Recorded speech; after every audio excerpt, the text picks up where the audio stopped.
Breaking news: Iraq in the crossfire, why no one is safe from an Israel-Iran war.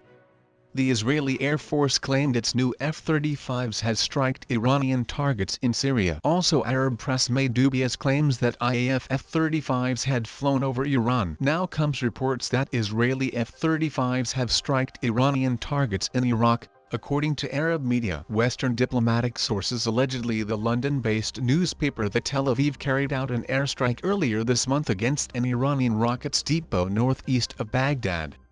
The strike hit Iranian ballistic missiles being transported in refrigerated food trucks. A second strike targeted another Iranian base, the Ashraf base in Iraq, a former base used by the Iranian opposition People's Mujahiddeenn of Iran, was targeted by an air raid. According to the newspaper, the base lies 80 kilometers from the border with Iran and 40 kilometers northeast of Baghdad. The sources revealed that the strikes targeted Iranian advisors and a ballistic missile shipment that had recently arrived from Iran to Iraq.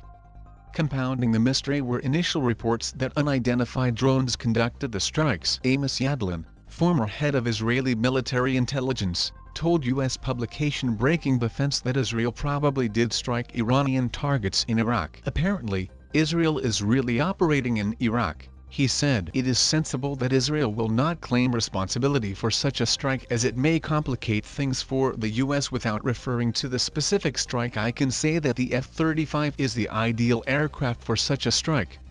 As so often in the Middle East, especially in the shadow war between Israel and Iran, it's hard to know exactly what happened. The tale changes with whoever tells it, and why they are telling it. Still, we can make some educated guesses. First and foremost is the fact that Israel has refused to accept being surrounded by Iranian missile bases on its borders. The Israeli Air Force has turned Syria into a shooting gallery, with hundreds of strikes hitting Iranian convoys crossing Syria to supply arms to Hezbollah into Lebanon, as well as Iranian and Hezbollah bases in Syria itself. We can and we intend to make it as difficult as possible and inflict a price tag that the Iranians are unwilling to pay, an Israeli military official told me during an interview in Jerusalem last February, which suggests that Israel would shy away from striking Iranian facilities in Iraq, especially now that the U.S. does not have a major military presence there anymore. Thank you for watching. Please subscribe for more videos.